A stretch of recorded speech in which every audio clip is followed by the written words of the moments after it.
Married for 3 years, Adrian had hated me for 3 years. Our last argument occurred after a car accident. To protect him, I hit my head and remembered nothing upon waking. In the ward, he looked at me with undisguised disgust and relief in his eyes. Pointing to his comatose vegetative brother on the adjacent bed, he coldly said to me, "That is your husband. See clearly, and don't bother me anymore." Thus, I began to watch over my vegetative husband day and night, seeking medical advice for him, hoping he would wake up. Even when he needed a kidney transplant, I signed the donation agreement without hesitation. On the night before the surgery, Adrian rushed in like a madman, gripping my wrist tightly, roaring with bloodshot eyes, "You dare to die for him? Look at me. I am your husband. How long are you going to pretend to have amnesia?" I opened my eyes to the pure white hospital ceiling above. Adrian stood by the bed, his handsome face filled with undisguised disgust. He pointed to the man on the adjacent bed, covered in tubes with eyes tightly closed, his voice devoid of any warmth. "That is your husband. Evelyn, see clearly, and don't bother me anymore." Thus, I became Evelyn, a pitiful wife deeply in love with her vegetative husband. I began to stay by my husband Colin's side day and night, learning to wipe his body and massage his stiff limbs. Adrian would come occasionally, but he never looked at me, only staring at the data on the monitors. Today, the ward door was pushed open, and a woman in a Chanel suit entered, her perfume overwhelmingly strong. She was called Vivian, Adrian's childhood sweetheart. She glanced at me as if looking at a cheap ornament, then walked straight to Adrian and linked her arm with his. "Adrian, I heard Colin needs care here, so I came to check." "Oh, who is this?" Her gaze fell on me again, with scrutiny and contempt. Adrian said indifferently, "Caregiver." Vivian let out an enlightened "oh," drawing out the sound.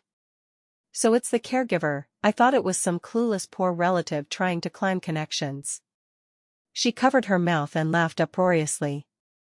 "Sorry, Sister Evelyn, it's been so long, I mistook you for a nanny auntie for a moment." She said sorry, but there was no trace of apology in her eyes.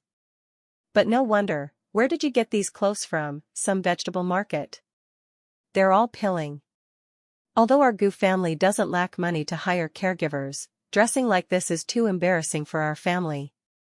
I looked down at my cotton t-shirt and said nothing. It was my most comfortable piece of clothing. Seeing me silent, Vivian found it boring and took out an exquisite thermos from her bag. "Adrian, this is bird's nest soup I stewed myself for you. You've been too tired lately, you need to nourish yourself." She unscrewed the lid, and the aroma instantly filled the entire ward. She scooped a spoonful, thoughtfully blew on it, and fed it to Adrian's mouth. Adrian did not refuse and naturally opened his mouth to drink. Vivian smugly glanced at me, her look as if saying, "See? This is his real treatment." She suddenly seemed to remember something and looked at me. "Hey, Evelyn, have you eaten? You look so thin, like a stick." "Well, people like you probably haven't seen such good bird's nest in your lifetime."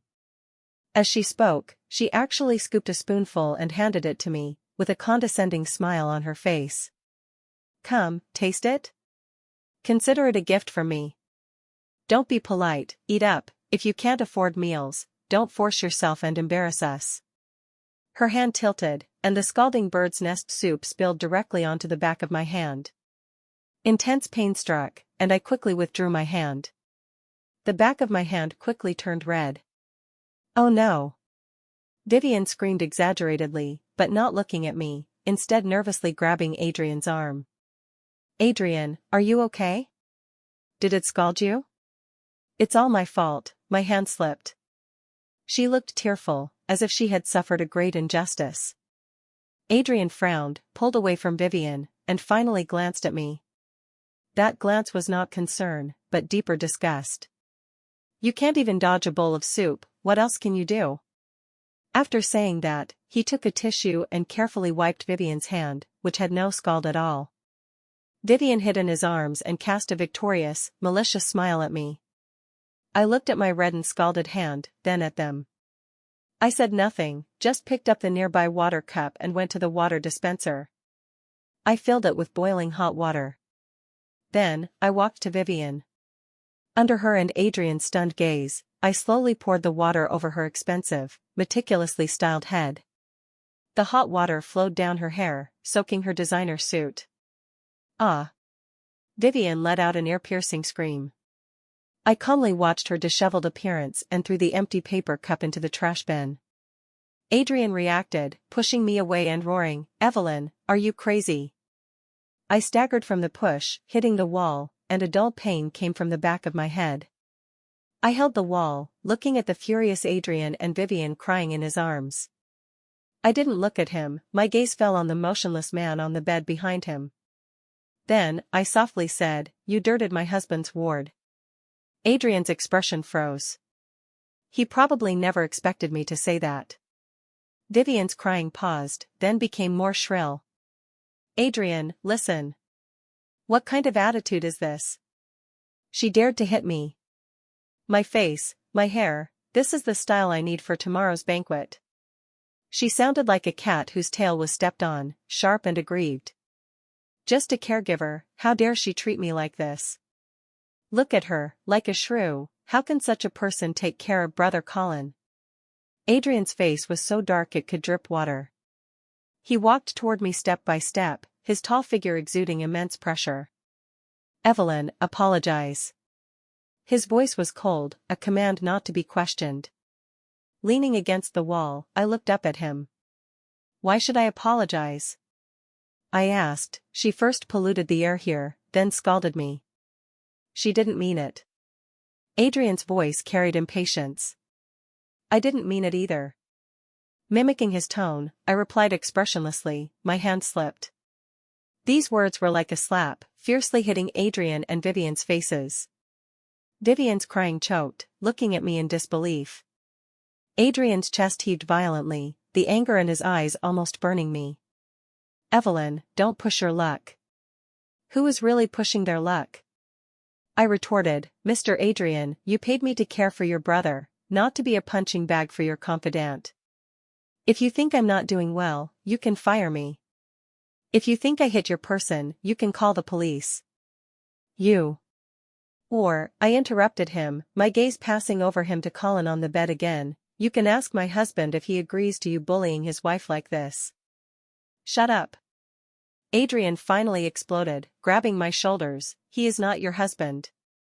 "I am." After roaring this, the entire ward fell silent. Even Vivian forgot to cry. Adrian himself was stunned, looking at me with complex eyes. I sneered inwardly. What is this? A schizophrenia scene? It was you who pointed to Colin and said he was my husband. Now you're jumping out saying you are. Adrian, what cliched CEO chasing wife drama are you acting out? Unfortunately, I'm not your audience. I ignored his loss of composure and gently broke free from his hand. Mr. Adrian, you might be tired and need rest. I said calmly, please take your friend and leave, don't disturb my husband's rest. My words were like a basin of cold water, extinguishing all the emotions that had just risen in him. His eyes shifted from shock and panic back to cold disgust.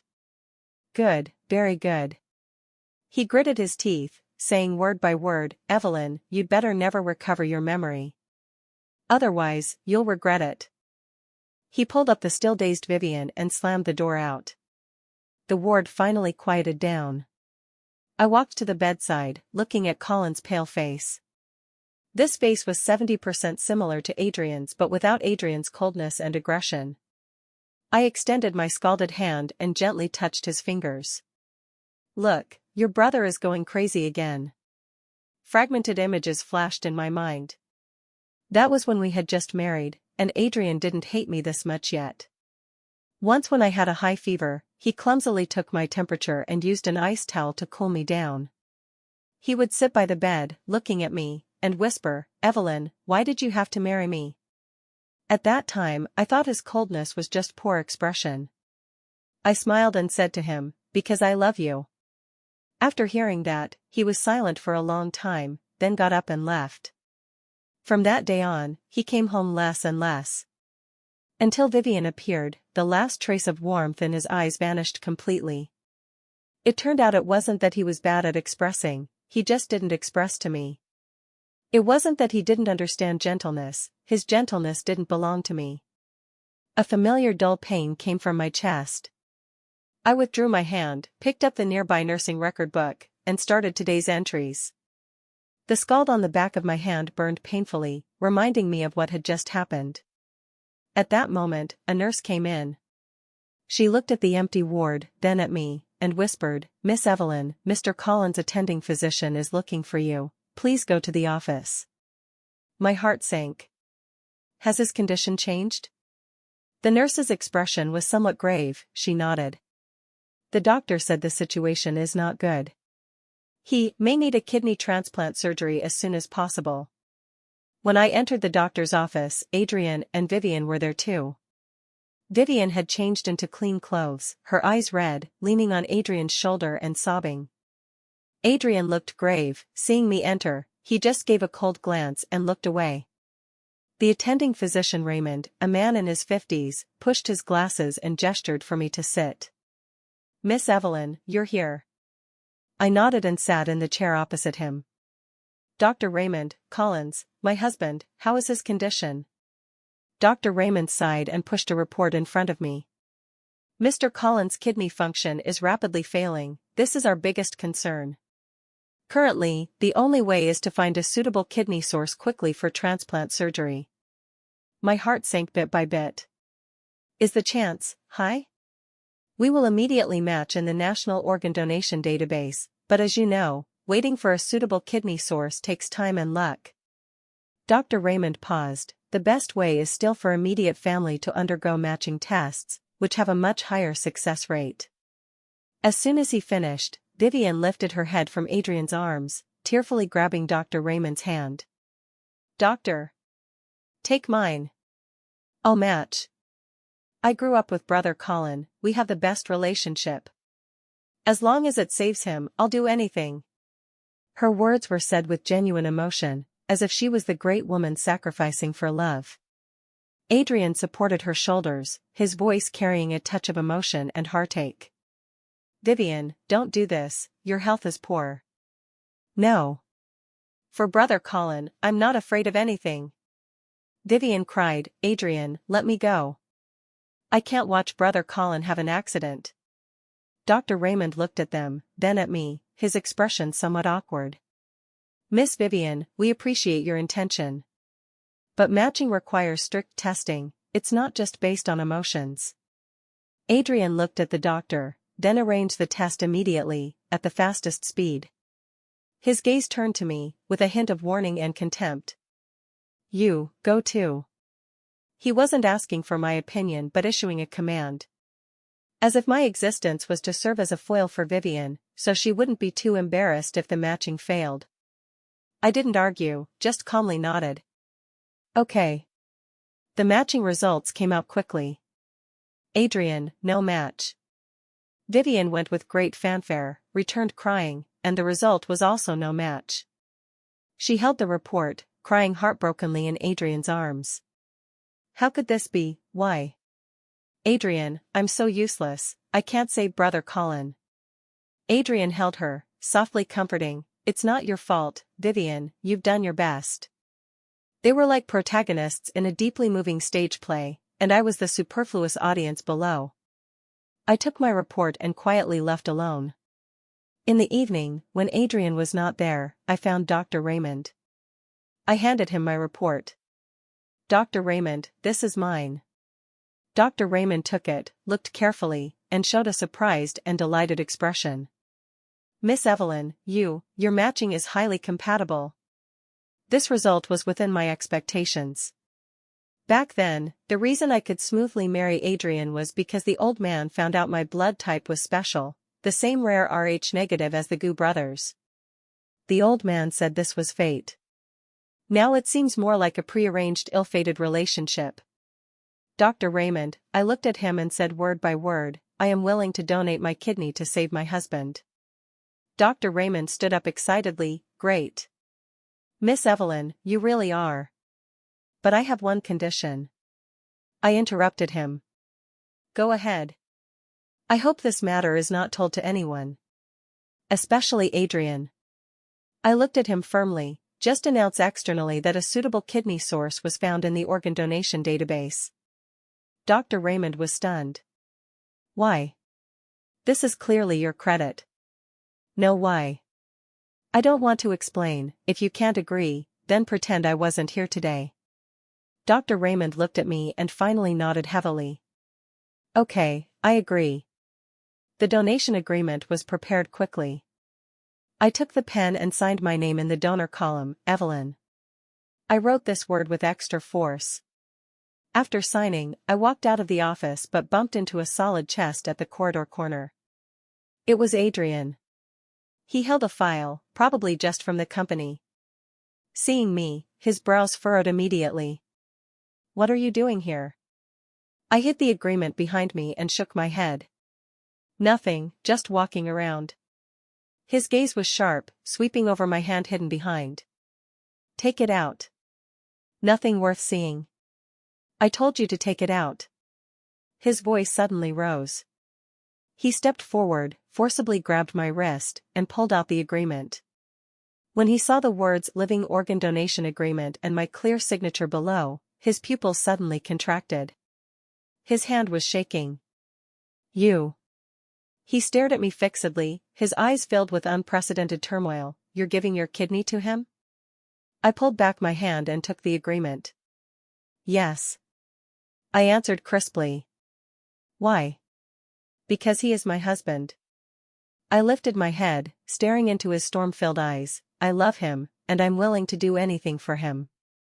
I had said this to him before. On our first wedding anniversary. That day, he drank a lot, came back holding me, asking repeatedly why I married him. That's how I answered him. I love you, I'm willing to do anything for you. After hearing, he laughed, laughing until tears flowed. He said, Evelyn, you are the best actress I've ever seen. At this moment, I used the same words to answer his question about another man. The color on his face faded completely in an instant. He looked at me, his lips moving, but no words came out. Finally, he squeezed out from between his teeth, you really are hopeless. He turned and left hastily. His back had a sense of fleeing in panic. The surgery was scheduled in 3 days. In these 3 days, Adrian did not appear again. Neither did Vivian. The whole world was peaceful, making me feel unprecedented relaxation. Like a death row inmate heading to execution, I enjoyed the last peaceful moments. Every day, I wiped Colin's face and hands, read news to him, told jokes. Although he had no reaction, I spoke happily. Colin, do you know? Online now there's a popular term called cyber husband. I think you fit this standard perfectly now. No talking, no making me angry, and no need for me to bother with your family.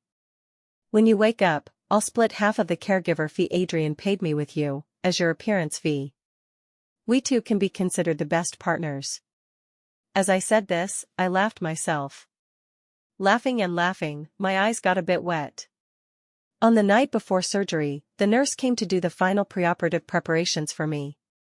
She drew my blood, prepped my skin, and instructed me to fast after midnight. Miss Evelyn, don't be nervous, Dr. Raymond is an authority in this field, the surgery will surely be successful. I smiled at her, I'm not nervous. I really wasn't nervous. Even had a trace of anticipation. Giving him the kidney, I repay the ill-fated debt of marrying into the Gu family. From then on, Adrian and I truly owe each other nothing. If I die on the operating table, even better. All settled. I can finally escape completely from this nightmare named Adrian. Late at night, I lay on the bed, sleepless. Colin on the adjacent bed breathed steadily. I looked at him, silently saying in my heart, Colin, after tomorrow, part of my body will belong to you. You have to live well. With my kidney, take a good look at this world. Just as I was about to fall asleep, the ward door was kicked open from outside. The huge noise was particularly piercing in the quiet night. I was startled and sat up. At the door stood a tall figure. It was Adrian. He reeked of alcohol, hair disheveled, his expensive suit wrinkled, tie pulled open. His eyes were bloodshot, like a beast cornered. He walked in step by step, each step like stepping on my heart. Evelyn. His voice was extremely hoarse. I looked at him, a foreboding feeling surging in my heart. What are you doing here? What? He walked to my bed, grabbed my wrist with force almost crushing my bones. I came to ask you, on what grounds? His eyes were full of bloodshot, staring at me fixedly. On what grounds are you giving my thing to someone else? I was baffled by his question. I don't understand what you're saying. Adrian, you're drunk, please leave. Don't understand? He sneered, taking out his phone with the other hand and slamming it in front of me. The screen was on, showing a file. A premarital physical report from 3 years ago. My name and his name were listed together. At the end of the report, there was a doctor's handwritten note clearly stating, female's kidney function naturally slightly below normal, single kidney. Recommend postoperative rest, avoid strenuous exercise and donation. Single kidney. I was born with only one kidney. Even I didn't know this. Back then, this report was sent directly to the Gu family. I had never seen it. Looking at those 2 words, my mind buzzed and went blank. If I have only one kidney, then tomorrow. I dared not think further. Adrian looked at my pale face, the madness in his eyes intensified. He leaned down, close to my ear, his voice like from hell. Evelyn, you want to die for him?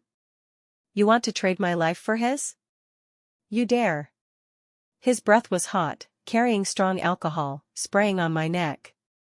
My whole body stiffened, unable to move. Look at me. He gripped my wrist tightly, as if to merge me into his blood and bones, roaring with bloodshot eyes, you dare to die for him? Look at me. I am your husband. How long are you going to pretend amnesia? The whole world seemed muted. I could only hear Adrian's heavy breathing and my own drum-like heartbeat. He finally knew. No, he might have suspected long ago, just waiting for a trigger. And my preparation to donate my only kidney became the fuse igniting this barrel of gunpowder. I looked at his bloodshot eyes, filled with anger, unwillingness, and a trace of panic I couldn't understand. I suddenly found it ridiculous. Pretend amnesia? I gently repeated these 3 words, then laughed out loud. Adrian, have you forgotten that this script was handed to me by you personally? My voice wasn't loud, but clearly reached his ears. His body suddenly stiffened. It was you, pointing to him, telling me that was my husband. I lifted my other hand, pointing to Colin on the adjacent bed. It was you who told me to see clearly and not bother you anymore. I'm just an obedient actor, trying hard to play the role you assigned me. I looked at him, word by word, crystal clear. Now, are you breaking the contract yourself? Mr. Gu, this doesn't fit your style. My words were like poison knives, precisely stabbing at him. The madness and anger on his face faded bit by bit, replaced by an ashen shock. The force gripping my wrist unconsciously loosened. He opened his mouth but couldn't make a complete syllable. What? I pulled out my hand, rubbed the reddened wrist he pinched. Do you want to say you regret it? Or that it was just a joke? Adrian, your one sentence decided how I lived these months. Now you want to overturn it all with another sentence? I supported myself on the bed edge, slowly stood up, and faced him. On what grounds? These words, I returned to him unchanged. He staggered back a step, as if hit hard by something. He looked at me, his eyes full of confusion and pain. I didn't mean that. He murmured, as if explaining, or convincing himself. Then what do you mean? I pressed step by step. Do you think me, as your wife, guarding by your brother's bed makes you lose face? Or that me dying for your brother dirties your wife Adrian's name? Stop. He suddenly growled low, interrupting me. He lifted his head, his bloodshot eyes full of struggle. Evelyn, let's go home. Don't stay here. He extended his hand, trying to pull me. Go home? I sneered. Which home? The empty house with only me, or the playground where you and Vivian flirt? I have nothing to do with her. He urgently defended. Whether or not, you don't decide, I saw it with my own eyes. I crossed my arms, looking at him. Adrian, put away this affectionate look, it makes me sick. Do you think that by rushing in now and stopping me from dying, you're the savior? Are you waiting for me to gratefully throw myself into your arms, crying, thank you, I won't dare again? Mimicking Vivian's coquettish tone, my voice full of sarcasm. Sorry, I'm not Vivian, I can't act this melodrama. Today I'll make it clear. First, donating the kidney is my voluntary choice, unrelated to anyone. Second, even if I have only one kidney, it's mine, I give it to whom I want. Third. I paused, looking at his instantly pale face, slowly saying the last words. Let's divorce. After saying that, I no longer looked at him and turned to lie back on the bed. My arm was gripped tightly from behind by him. I forbid it. His voice was hoarse, with a barely noticeable tremble. Evelyn, I can agree to anything except this. Forbid? I turned back, finding it utterly absurd. Adrian, on what grounds do you forbid? This 3-year marriage was like a lingering death for me. Now I don't want to play anymore, I want to leave early. On what grounds do you forbid? On the grounds that I am your husband. Husband? I laughed. A husband who pushed me to another man, ignored my 3 years of pain, and at my life and death moment only cared about his own face? Such a husband, I don't want. I forcefully shook off his hand, but he gripped tighter. In the tug, my phone on the nightstand fell. He bent to pick it up, the screen lit up, revealing my screensaver. It was a photo together. Me and Colin. I took it when the nurse wasn't looking, holding his head, our heads together. In the photo, he closed his eyes expressionlessly, and I smiled brightly. Adrian's movement stopped, he stared fixedly at the photo, as if the blood in his body was instantly drained. He lifted his head, looking at me, his eyes filled with destructive despair. He said nothing, just released my hand, turned, and walked out of the ward step by step. His back was desolate like a gambler who lost all bets. After Adrian left, the world returned to quiet. But my heart was in chaos. Congenital single kidney. This fact was like a boulder pressing on my chest.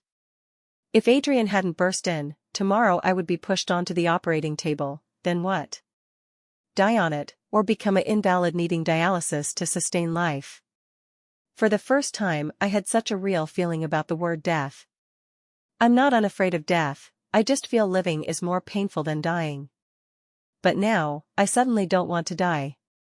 I can't just pathetically sacrifice my life for a man who doesn't love me and a husband I don't even know. Dawn broke. The surgery was naturally cancelled. Dr. Raymond came to see me, his expression complex. Miss Evelyn, your physical condition. Mr. Gu told me all. Sorry, it was our hospital's oversight not to carefully check your previous physical report. I shook my head. Not your fault, Dr. Raymond. As for Mr. Colin, I'll think of a way. I said. Adrian didn't come again. I was taken by him from that ward and confined to the villa where we lived when married. In the name of convalescence. He took away my phone, cut the internet, and had bodyguards guarding the door 24 hours. He wanted to turn me into a canary in a cage. 3 meals a day were delivered on time by the auntie. The dishes were abundant, all what I used to love. But I couldn't eat a bite. On the 3rd day, Adrian finally appeared. He had lost weight, looked haggard, with blue stubble on his chin, and his shirt wrinkled. He sat on the sofa opposite me, silently looking at me. After a long time, he spoke, his voice dry. Evelyn, let's talk. Nothing to talk about. I leaned on the sofa, too lazy to even lift my eyelids. If you're here to persuade me not to divorce, you can leave. Why must we divorce? He asked, his voice with a tired plea. Where did I do wrong? I can change. I finally opened my eyes, looked at him, finding this the funniest joke of the year. Where did you do wrong? I repeated, then laughed. Adrian, this question is like asking a fish what water tastes like. You are constantly hurting me with your indifference, disgust, and double standards. In these 3 years, where have you done well? He was rendered speechless by my question, his face pale. Vivian and I really have nothing. He tried to explain, that day, was an accident. Is it?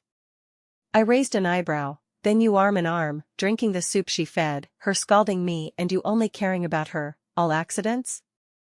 I admit, I used to have prejudice against you. He worded difficultly, because I thought you and Colin. Thought what? I pursued, thought I was promiscuous, two-timing? Marrying you while seducing your brother? He didn't speak, which was tacit admission. So, this is the reason you hated me for 3 years? I stood up, walked in front of him, looking down at him. Adrian, you are a complete fool. You'd rather believe an outsider's instigation than the wife who slept beside you, sharing the bed for 3 years. Is your love, your trust, so cheap? No. It's not. He panicked, trying to grab my hand, but I dodged. Don't touch me. I stepped back, distancing. I find it dirty. His extended hand froze in midair. At that moment, the villa doorbell rang. The auntie went to open. At the door stood Vivian, dressed pitifully. Seeing Adrian and me in the living room, she was stunned, then her eyes reddened. Adrian. I heard Sister Evelyn is unwell, so I came to see her. I didn't mean to disturb you. She carried a fruit basket, looking understanding. Adrian's brows furrowed instantly. Who asked you to come? I'm worried about you, and Sister Evelyn. As she spoke, she tried to walk in. Get out. Adrian's voice wasn't loud but ice-cold. Vivian's steps halted, looking at him in disbelief. Adrian, what's wrong? Why treat me like this? I told you to get out. Adrian didn't even glance at her, just staring at me. But I laughed. I walked to the door, took the exquisite fruit basket from Vivian. Miss Vivian, thoughtful of you. I smiled gently at her, however, sorry to make you spend. Take this fruit basket back. As I said, I handed it back to her. After all, we're about to divorce. I won't need Mr. Adrian's money anymore. Sending such an expensive thing, I can't repay. As soon as I finished, Adrian and Vivian's faces changed simultaneously. Right, as if suddenly remembering, I took out a crumpled paper from my pocket. It was the divorce agreement draft I wrote last night and hid. Coincidentally, my lawyer will come today. Mr. Adrian, if you have no objections, sign it. I handed the paper to Adrian. That paper with the divorce agreement was like a death warrant in Adrian's eyes. His breathing stalled. Vivian was even more shocked, covering her mouth. Divorce? Sister Evelyn, how can you mention divorce at this time? Adrian has done so much for you.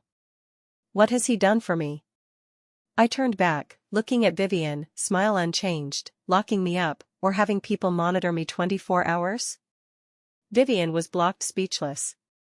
Adrian's Adam's apple bobbed. He didn't take the paper, just stared at me fixedly. I won't sign. His voice squeezed from between teeth. Evelyn, I said, I won't divorce. Then see you in court. I took back the paper, folded it, put it in pocket. Adrian, you should know what going to court means for the Gu family's reputation and Gu Corporation's stock price. You dare threaten me? Dangerous sparks burst in his eyes. This isn't a threat, it's a notice. I answered calmly, I gave you a dignified resolution chance, you don't want it yourself. I ignored him, turned to the bodyguard at the door, see the guest out. Vivian wanted to say something but was directly escorted out by the bodyguard. Adrian stood in place like a statue, motionless. The living room fell into dead silence. After a long time, he spoke again, his voice with an almost pleading fatigue. Evelyn, what exactly do I need to do for you to forgive me? Forgive? As if hearing the biggest joke, Adrian, you destroyed my 3 years of love, marriage, youth. You trampled my true heart underfoot, crushed it. Now you talk forgiveness with me? I tell you, impossible in this lifetime. I'm not giving you a chance, he said, I'm investigating.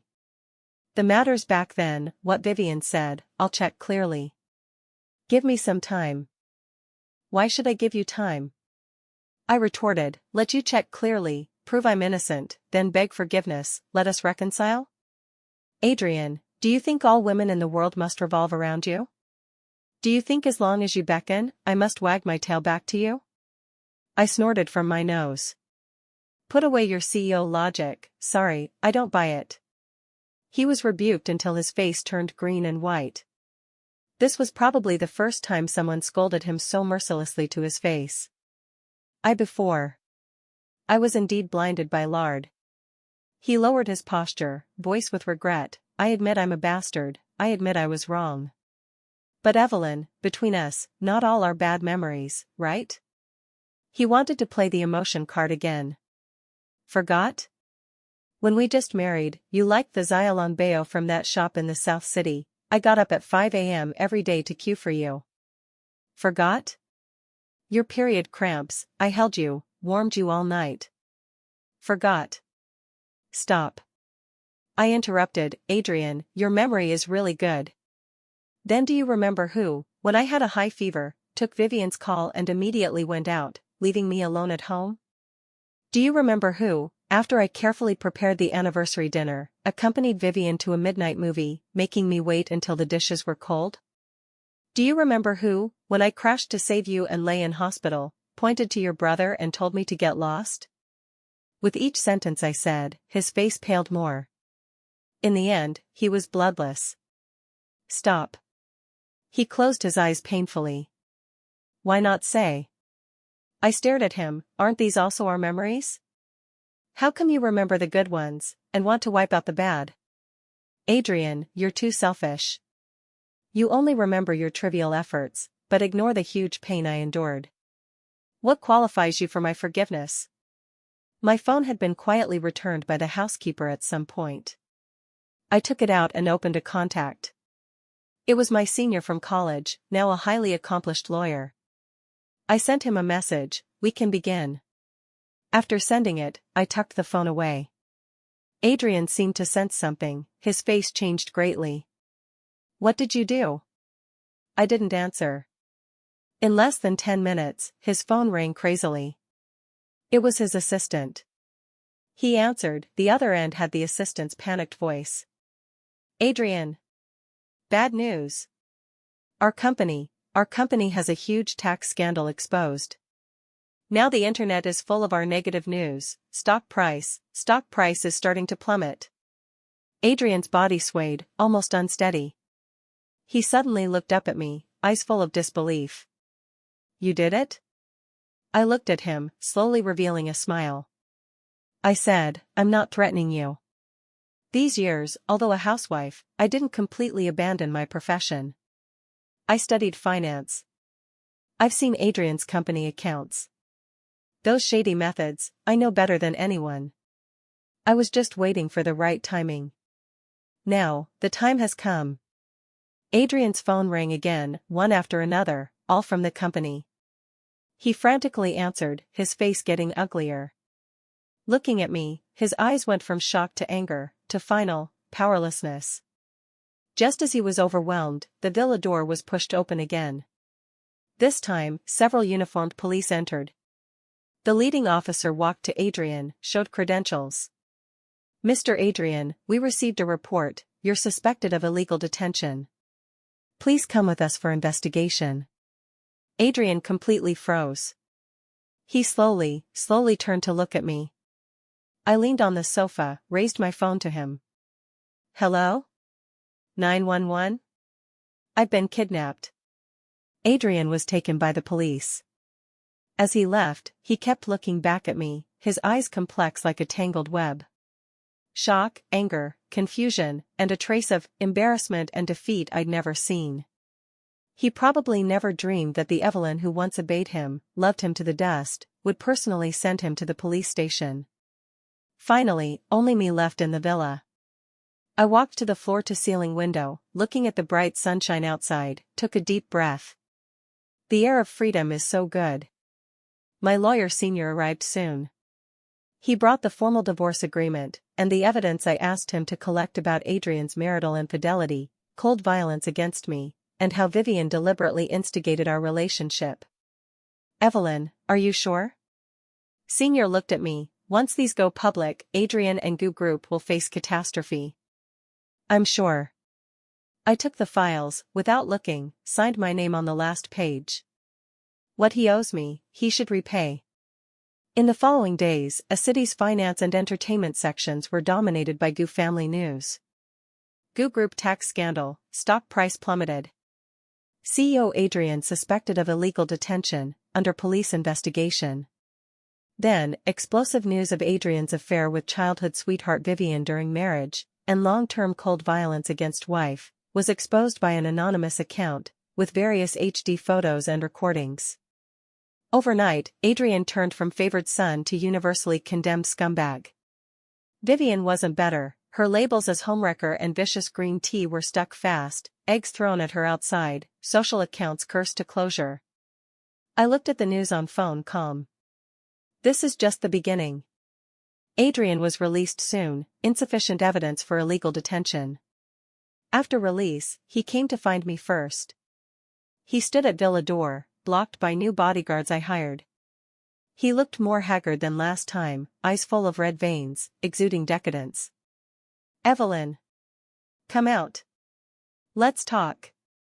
He shouted outside. I sat on living room sofa, watching him via monitor, unmoved.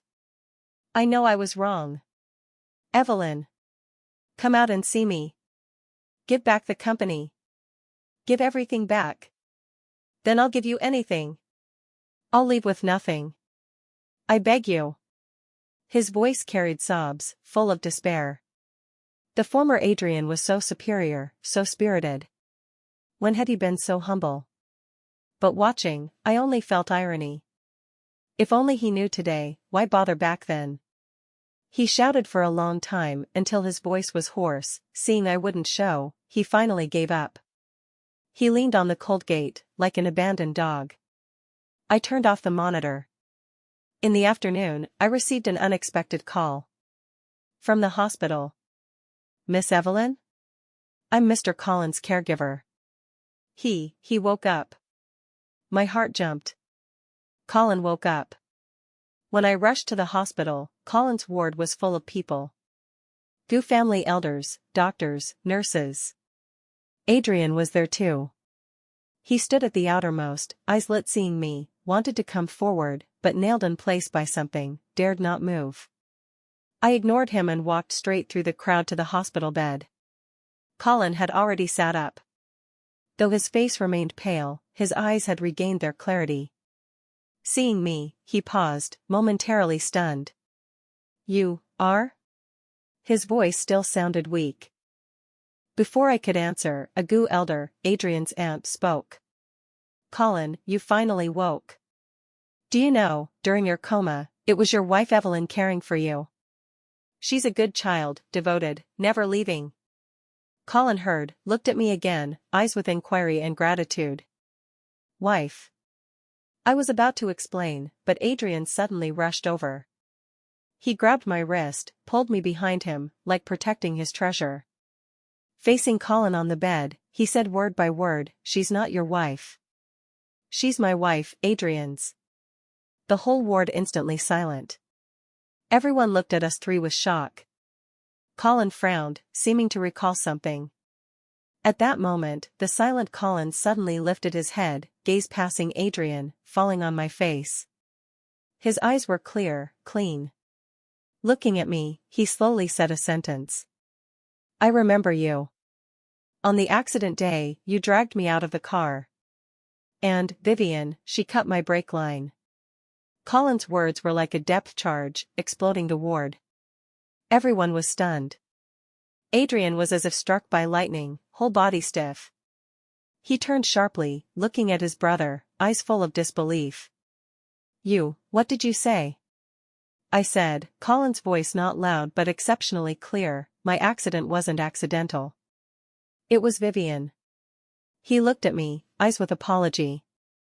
That day, she asked me out, said important matter.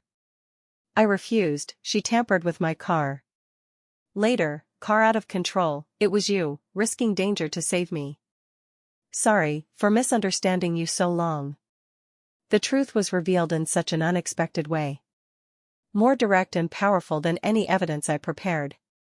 Adrian's face instantly turned ashen. He staggered back 2 steps, gaze switching between me and Colin, finally fixed on my face. That look had shock, regret, pain, and thick despair. He finally understood how wrong he was. The person he hated and tormented for 3 years was his brother's savior. And the woman he cherished was the real culprit. Is there anything more ironic in the world? No. Impossible. He murmured, seeming unable to accept. Vivian, why did she do this? Because she wanted to marry you. Colin answered coldly, and I knew some of her secrets, became her stumbling block. So, she wanted to eliminate me. Adrian's body trembled violently. He understood everything. Vivian's every instigation, weakness, inversion of right and wrong, linked into a complete chain of evidence. And he was the stupidest fool played by her. He turned sharply, rushed out of the ward. I knew he went to find Vivian. A good show was about to start. Others in the ward, their looks at me changed. From sympathy, to admiration, to now guilt. Adrian's aunt came over, holding my hand, full of apology. Evelyn, it's our Gu family, sorry to you. We were blind, trusted that venomous woman, made you suffer so much. I pulled out my hand, said lightly, it's all past. I don't want any ties with Gu family anymore. I looked at Colin, nodded. Rest well, I'll go first. Wait. He called me. I turned back. Thank you. He said sincerely, not just for me, but for my brother. You made him see the truth. I tugged my mouth, didn't speak. Making him see truth was never my goal. I just wanted him to suffer. Let him taste betrayal by most trusted, abandonment by most loved. I left the hospital. Soon, news came of Vivian taken by police. Attempted murder, plus Gu tax issues, she'll probably spend life in prison. And Adrian, after personally sending Vivian in, disappeared completely. Ignored company, didn't return home. Until a week later, he appeared at my villa door again. More disheveled than ever. Stubbly, clothes messy, reeking of alcohol and despair. He knelt outside, through the cold iron gate, calling my name repeatedly. Evelyn. I was wrong. I know I was wrong. Let me see you, okay? Hit me, scold me, anything. Beg you, don't abandon me. His voice hoarse, with sobs, like a lost child. I stood at the second-floor window, looking at him coldly. My lawyer senior beside me asked, call police? I shook head. No need. I picked up phone, dialed Colin. Hello, it's me. The overseas branch job you mentioned before, is it still available? On the other end, Colin's voice gentle and firm. Of course. Reserved for you anytime. Good. Looking at the man kneeling downstairs, crying messily, I slowly said, book me the fastest ticket to New York. The day I left was sunny. I told no one, just dragged a simple suitcase. Car to airport, as I prepared to get off, saw a familiar figure. Adrian. He somehow got the news, chased here. He rushed over, blocked the car door tightly, not letting me down. His eyes red, full of veins, whole person on collapse edge. Evelyn, don't go. His voice raspy like sandpaper. Beg you, don't leave me. I sat in car, calmly looking at him. Adrian, move. I won't. He stubbornly shook head, hands on car door, unless you promise not to go. We're divorced. I reminded him of the fact. We can remarry. He said urgently, we'll remarry immediately. Evelyn, I'll give you everything. Goo Corp, my entire fortune, all to you. As long as you stay. Looking at him, I suddenly laughed. Adrian, do you still think money solves everything? He was stunned. You think I did all this for your money, for goo? I shook head. You're wrong. What I wanted was never these. I wanted only a husband who loves me, a warm home. But you couldn't give me. I can. He grabbed my hand, like last straw. I can now. Evelyn, now I love only you. My heart, eyes, all you. Believe me. Too late. I gently pulled out my hand. Adrian, too late. The Evelyn who loved you was killed by you 3 years ago, in your repeated indifference and hurts. When you left me alone at home with fever for Vivian, she died a bit. When you made me guard cold dishes alone on anniversary for Vivian, she died more. When to save yourself, you let me crash, and after my amnesia pointed to your brother as my husband, she died completely. Looking at his gradually ashen face, I continued, so, no need to beg her forgiveness. Because dead people don't speak. His body swayed, tears rolled down without warning. A man in his 30s, once dominating business, now cried like a child. No. Not. He choked, incoherent. Evelyn, don't say that. At that time. Do you know? I interrupted, voice calm without ripple. I was once grateful for that accident, for that amnesia. Because it gave me a legitimate reason to stop loving you. The months caring for Colin were the most relaxed, happiest in 3 years. Because I finally didn't need to focus on you, expect your pitiful gentleness, hurt from your word or look. I finally can be myself again. So, Adrian, let me go. Let yourself go too. After saying, I no longer looked at him, said to driver, drive. Driver glanced at the distraught man outside, hesitated, but started the car. Adrian was dragged by the car, staggered steps, finally fell. From rear view, his figure got smaller, blurrier, until unseen. I didn't look back. Plane took off, through clouds. Looking at blue sky outside, I finally smiled from heart. Adrian, goodbye. No, never see again. The woman called Evelyn, her first half-life was a grand and tragic solo play. And now, she's going to live her second half. No love, no hate, only herself.